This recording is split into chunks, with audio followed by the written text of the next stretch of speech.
You're programming an actuator cycle time, and your datasheet gives you a stroke duration in seconds, but your microcontroller needs that value in milliseconds.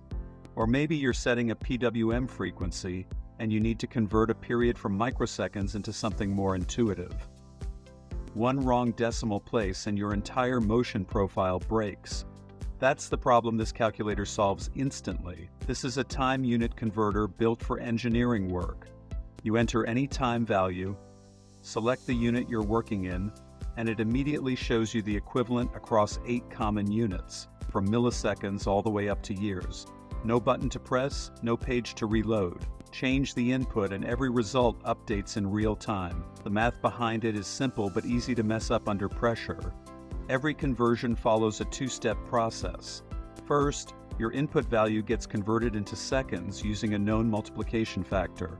Then that value in seconds gets divided by the factor for your target unit. So if you enter 5 minutes, the calculator multiplies by 60 to get 300 seconds, then divides by the appropriate factor for whatever unit you need, whether that's milliseconds, hours, or days. The ratios are fixed.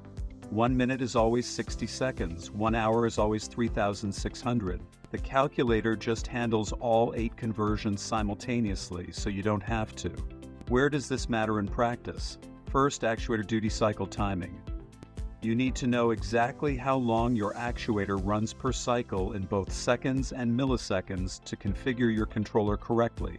Second, PWM signal setup, where period and frequency values often need to jump between microseconds and seconds depending on your hardware documentation.